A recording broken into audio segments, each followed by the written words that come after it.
তোমাকে বিয়ে করাটাই আমার জীবনের সবচেয়ে বড় ভুল ছিল। এই কথা বলে যে স্বামীকে অনন্যা তাড়িয়ে দিয়েছিল, 10 বছর পর সেই রোহানি ফিরল তার বস হয়ে। নিয়তির এই আশ্চর্য খেলায় এবার কার ভুলের মাসুল কে দেবে? সেদিন সকালটা ছিল আর 5টা সকালের মতোই, কিন্তু কলকাতার প্রগতি ব্যাংকের শাখায় যেন ব্যস্ততার পারদ চড়েছিল। কাউন্টারের সামনে গ্রাহকদের দীর্ঘ লাইন, কর্মীদের ব্যস্ত ছোটাছুটি, আর সব মিলিয়ে এক পরিচিত কোলাহল। এই ভিড়ের মধ্যেই নীল রঙের অ্যাক্টিভাটা দ্রুত পার্ক করে ভেতরে ঢুকে গেল অনন্যা। পরনে ব্যাংকের নির্ধারিত ইউনিফর্ম, কাঁধে ঝোলানো দামি ব্যাগ, আর মুখে এক সূক্ষ্ম অহংকারের প্রলেপ, যা সে গত 3 বছরে তিলে তিলে অর্জন করেছিল। অনন্যা বরাবরই পরিশ্রমী আর উচ্চাকাঙ্ক্ষী ছিল, কিন্তু রাষ্ট্রায়ত্ত ব্যাংকের এই চাকরিটা পাওয়ার পর তার আত্মবিশ্বাস ধীরে ধীরে ঔদ্ধত্যের রূপ নিয়েছিল। তার ওঠা বসা ছিল এমন সহকর্মীদের সাথে যারা ব্র্যান্ডেড পোশাক পরত, অনর্গল ইংরেজিতে কথা বলত এবং প্রতিদিন নিজেদের সাফল্যের নতুন নতুন গল্প শোনাত। এই ঝকঝকে পরিবেশ অনন্যাকেও নিজের ছাঁচে ফেলে দিয়েছিল। সে ভুলে গিয়েছিল তার সাধারণ অতীত, আর সেই সাথে ভুলে গিয়েছিল রোহানকে। রোহান ছিল অনন্যার স্বামী, শান্ত, সহজ সরল এবং শিক্ষিত একটি ছেলে। তার চোখে স্বপ্ন ছিল, কিন্তু ভাগ্য হয়তো সঙ্গ দিচ্ছিল না। চাকরির জন্য তার লড়াইটা ছিল অন্তহীন। সকালে ইন্টারভিউ দিতে যেত, দুপুরে প্রত্যাখ্যাত হয়ে ফিরে আসত, আর সন্ধ্যায় একরাশ হতাশা নিয়েও নতুন করে আশার আলো জ্বালিয়ে অনলাইনে চাকরির ফর্ম পূরণ করত। তার একটাই ইচ্ছে ছিল, একটা ভালো চাকরি পেয়ে অনন্যাকে গর্বিত করা, প্রমাণ করা যে সে অনন্যার যোগ্য। বিয়ের প্রথম বছরটা স্বপ্নের মতো ছিল। রোহানের সরলতা, শান্ত স্বভাব, ঘরের কাজে নিঃশব্দকে সাহায্য করা, আর ছোট ছোট বিষয়ে শিশুর মতো হেসে ওঠা, এই সব কিছুই অনন্যাকে মুগ্ধ করত। রোহান ছিল তার আশ্রয়, তার শান্তির ঠিকানা। কিন্তু সময় নদীর স্রোতের মতো এক জায়গায় স্থির থাকে না। যখন মাসের পর মাস রোহানের কোনো চাকরি হলো না, তখন অনন্যার ভালোবাসার জায়গায় ধীরে ধীরে বিরক্তি জন্মাতে শুরু করলো। তার মেজাজ খিটখিটে হয়ে উঠল। প্রায়ই সে বলতো, রোহান, তুমি চেষ্টা তো করছো, কিন্তু তোমার মধ্যে সেই জেদটা নেই যা মানুষকে বড় বানায়। তুমি বড্ড সাধারণ। প্রথমে রোহান হেসে কথাগুলো উড়িয়ে দিত, ভাবত অনন্যার অভিমান। কিন্তু প্রতিটি খোঁটা, প্রতিটি তাচ্ছিল্যের তীর মানুষের আত্মসম্মানে গিয়ে গভীর ক্ষত তৈরি করে। একদিন রাতে খাবার টেবিলে অনন্যা বোমা ফাটালো। আর কতদিন আমি একা টানবো? সবাইকে মিথ্যে বলতে বলতে আমি ক্লান্ত। লোকে যখন জিজ্ঞেস করে তোমার স্বামী কি করে, আমার কাছে কোনো উত্তর থাকে না। রোহান শান্ত গলায় বলল, চাকরি পেয়ে যাব অনন্যা, শুধু আরেকটু সময় দাও। অনন্যার মুখে ফুটে উঠল এক ব্যঙ্গের হাসি। কত মাস ধরে এই একই কথা শুনছি, তোমার এই চেষ্টা করতে করতেই জীবনটা শেষ হয়ে যাবে। সেই রাতে রোহান অনেকক্ষণ ছাদে একা বসেছিল। শহরের হলদে আলো বহু দূর পর্যন্ত ছড়িয়েছিল, কিন্তু সেই আলোয় তার চোখের জল কেউ দেখতে পেল না। তার মনে হচ্ছিল সে শুধু একটা চাকরি খুঁজছে না, নিজের সম্মান আর অনন্যার চোখে নিজের অস্তিত্বটাও খুঁজছে। কিছুদিন পর সেই সকালটি এলো, যা রোহান কোনোদিন ভুলবে না। সেদিন তার একটা ইন্টারভিউ খুব ভালো হয়েছিল। মনে হচ্ছিল চাকরিটা সে পেয়েই যাবে। এই খুশির খবরটা প্রথম অনন্যাকেই দিতে চেয়েছিল। তাকে সারপ্রাইজ দেওয়ার জন্য সোজা চলে গিয়েছিল তার ব্যাংকে। করিডোরে দাঁড়িয়ে সে অপেক্ষা করছিল। কিছুক্ষণ পর অনন্যা তার সহকর্মীদের সাথে হাসতে হাসতে বেরিয়ে এলো। রোহানকে দেখে তাদের মধ্যে একজন জিজ্ঞেস করল, আরে অনন্যা, ইনি কে? অনন্যা ইতস্তত করে বলল, ইনি আমার হাজব্যান্ড। অন্য একজন সহকর্মী কৌতূহল নিয়ে প্রশ্ন করল, ও, উনি কোন ব্যাংকে আছেন? এই প্রশ্নটা যেন রোহানের পায়ের তলার মাটিসহ পৃথিবীটাকেই নাড়িয়ে দিল। সে দেখল অনন্যার মুখটা লজ্জায় লাল হয়ে গেছে। অত্যন্ত বিব্রত এবং লজ্জিত স্বরে অনন্যা বলল, ও এখনো বেকার, চাকরি খুঁজছে। তার সহকর্মীরা একে অপরের দিকে তাকালো, কারো মুখে চাপা হাসি, কারো চোখে করুণা। অনন্যা দ্রুত প্রসঙ্গ ঘোরানোর চেষ্টা করল, কিন্তু ততক্ষণে যা হওয়ার হয়ে গেছে। রোহন সবটা শুনেছিল। তার পা দুটো যেন অবশ হয়ে গিয়েছিল। নিজে থেকেই সে ব্যাংকের বাইরে চলে এলো। মনে হচ্ছিল কেউ যেন ধারালো ছুরি দিয়ে তার হৃৎপিণ্ডটা চিরে ফেলছে। তার ভুলটা কোথায় ছিল সে বুঝতে পারছিল না। শুধু এটুকু বুঝেছিল, যেই সম্মান সে অনন্যার কাছে সবচেয়ে বেশি আশা করেছিল, সেই সম্মান অনন্যাই আজ সবার সামনে ধুলোয় মিশিয়ে দিয়েছে। সেই রাতে অনন্যা ক্ষমা চাওয়ার বদলে উল্টো বলল, তুমি যদি এভাবে যখন তখন চলে আসো, তাহলে এমনই হবে। নিজেকে উন্নত করো রোহন। দুনিয়ার সফল মানুষদের সালাম করে, তোমার মতো সাধারণদের নয়। এরপর থেকে অনন্যার ব্যবহার পুরোপুরি বদলে গেল। সে দেরিতে বাড়ি ফিরত, কথায় কথায় বিরক্তি প্রকাশ করত। কখনো বলতো, আমার সময়ের দাম আছে। আবার কখনো বলতো, তোমাকে বিয়ে করাটাই হয়তো আমার জীবনের সবচেয়ে বড় ভুল ছিল। রোহন চুপচাপ সব শুনত।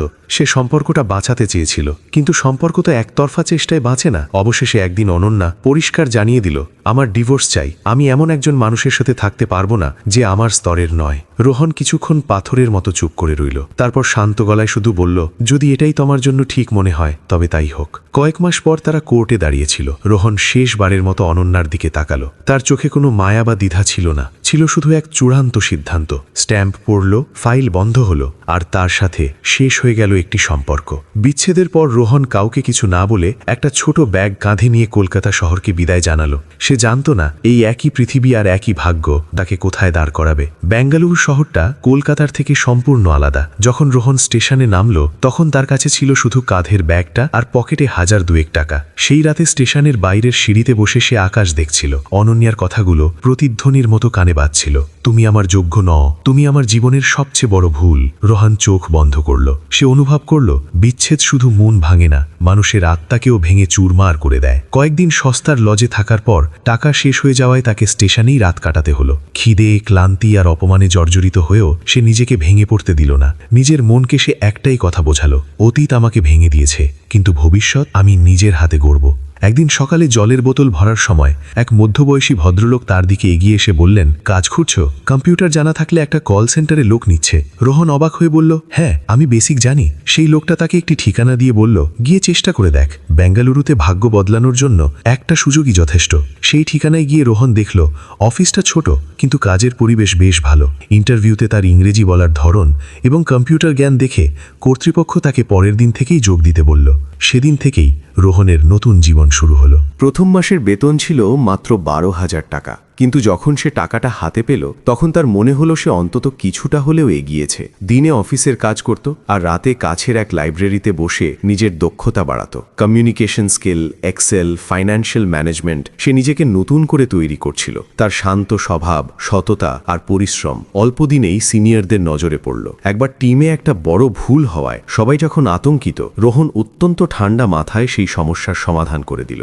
ম্যানেজার তার কাঁধে হাত রেখে বললেন, তোমার মধ্যে নেতৃত্ব দেওয়ার ক্ষমতা আছে, এটাকে হারিয়ে ফেলো না। ধীরে ধীরে তার দায়িত্ব বাড়ল। কোম্পানি তাকে ব্যাক অফিস থেকে ফ্রন্ট ডেস্কে নিয়ে এলো। 9 মাস পর তার প্রথম প্রমোশন হলো, 1.5 বছর পর দ্বিতীয়। তার উন্নতি দেখে অনেকেই অবাক হতো। কেউ বলতো এই ছেলেটা অনেক দূর যাবে। বেঙ্গালুরু রোহনকে খিদের যন্ত্রণা দিয়েছিল, আর সেই খিদেই তাকে সামনের দিকে ঠেলে দিয়েছিল। অনন্যার স্মৃতি ধীরে ধীরে আবছা হয়ে আসছিল, কিন্তু তার দেওয়া আঘাতের ক্ষতটা তখনও গভীর ছিল। একদিন তার কোম্পানি দেশের অন্যতম বড় ব্যাংক প্রগতি ব্যাংকের সাথে পার্টনারশিপ করল। যে ব্যাংকে একসময় গ্রাহক হিসেবে যেতেও সে ভয় পেত, আজ সেই ব্যাংকেই অ্যাসিস্ট্যান্ট ম্যানেজার পদের জন্য তার ডাক এলো। ইন্টারভিউ বেশ কঠিন ছিল, কিন্তু 10 বছরের কঠোর পরিশ্রম রোহনকে ইস্পাতের মতো কঠিন আর আত্মবিশ্বাসী করে তুলেছিল। সে সব প্রশ্নের উত্তর দিল শান্তভাবে, দৃঢ়তার সাথে। কিছুদিন পর সে মেল পেল, কংগ্র্যাচুলেশনস, ইউ আর সিলেক্টেড। মেলটা পড়তে পড়তে রোহন চোখ বন্ধ করল। তার মনে এক অদ্ভুত শান্তি নেমে এলো, যেন কেউ বহু বছরের পুরনো ক্ষতে মলম লাগিয়ে দিল। এরপর তার জীবন পুরোপুরি বদলে গেল। ভালো ফ্ল্যাট, দামি পোশাক, পরিপাটি চেহারা। তার চোখে মুখে এমন এক আত্মবিশ্বাস ফুটে উঠল যা আগে কখনো ছিল না। 4 বছর পর সে আরও বড় প্রমোশন পেল। এবার সে নিজের ব্রাঞ্চের ম্যানেজার হওয়ার যোগ্য হিসেবে বিবেচিত হল। বোর্ডের মিটিং শেষে যে ব্রাঞ্চের নাম চূড়ান্ত হল তা দেখে রোহনের হাত কয়েক মুহূর্তের জন্য কেঁপে উঠল।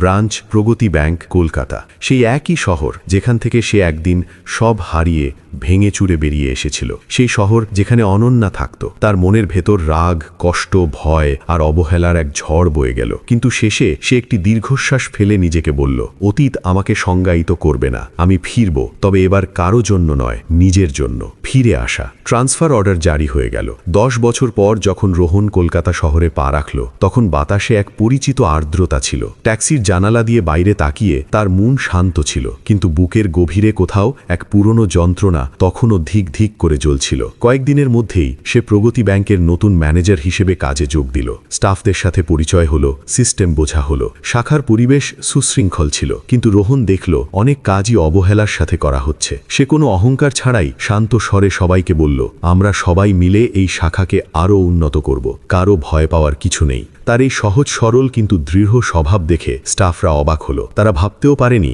এত বড় পদে বসা একজন মানুষ এত নম্র হতে পারেন। আর সেই শাখাতেই একজন সাধারণ কর্মী হিসাবে কাজ করত অনন্যা। হ্যাঁ, সেই অনন্যা যে 10 বছর আগে রোহনের জীবন থেকে সম্মান, সম্পর্ক আর আশা তিনটেই কেড়ে নিয়েছিল। যখন সে মেল পেল যে নতুন ব্রাঞ্চ ম্যানেজারের নাম রোহন চৌধুরী, তখন তার হাতটা এক মুহূর্তের জন্য কেঁপে উঠেছিল। প্রথমে সে ভেবেছিল এটা হয়তো অন্য কেউ হবে, কিন্তু তার ভেতরটা বলছিল জীবন কখনো কখনো এমন মোড় নেয় যেখানে মানুষ নিজের মুখোমুখি হতেও ভয় পায়। প্রথম দিন অফিসে যাওয়ার সময় অনন্যার হৃদস্পন্দন বেড়ে গিয়েছিল। সে কিছুতেই বিশ্বাস করতে পারছিল না যে মানুষটিকে যাকে সে একদিন সবার সামনে অপমান করেছিল, আজ সেই মানুষটি তার বস হয়ে ফিরছে। মিটিং রুমে সবাই জড়ো হলো। অনন্যা ভয়ে পেছনের সারিতে দাঁড়িয়েছিল।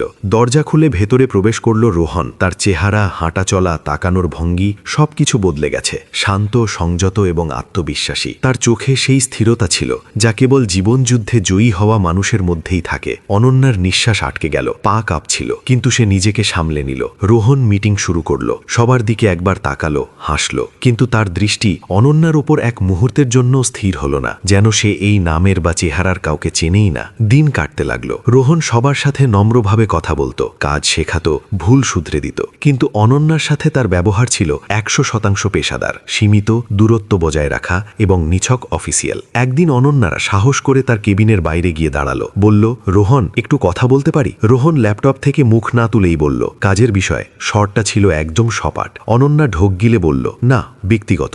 আমি অফিসে ব্যক্তিগত কথা বলি না। কাজ থাকলে বলুন, না হলে আমি ব্যস্ত। রোহনের শীতল উত্তর অনন্যার বুকে ছুরির মতো বিঁধল। প্রথমবার সে সেই অপমান অনুভব করল যা একদিন সে রোহনকে করেছিল। কিছুদিন পর এক গ্রাহকের সাথে অনন্যার ভুল বোঝাবুঝি হলো। গ্রাহক রেগে গিয়ে চিৎকার করতে শুরু করলো। অনন্যা চুপ করে দাঁড়িয়ে কাঁদছিল। ঠিক তখনই রোহন এগিয়ে এলো। শান্ত স্বরে গ্রাহককে বলল, ভুল হয়েছে, আমরা সেটা ঠিক করে দেব, কিন্তু এখানে চিৎকার করার কোনো প্রয়োজন নেই। সে একবারও অনন্যার দিকে তাকালো না, শুধু গ্রাহকের সমস্যার সমাধান করে দিল। অনন্যা ভেঙে পড়ে নিজের ডেস্কে ফিরে কেঁদে ফেলল।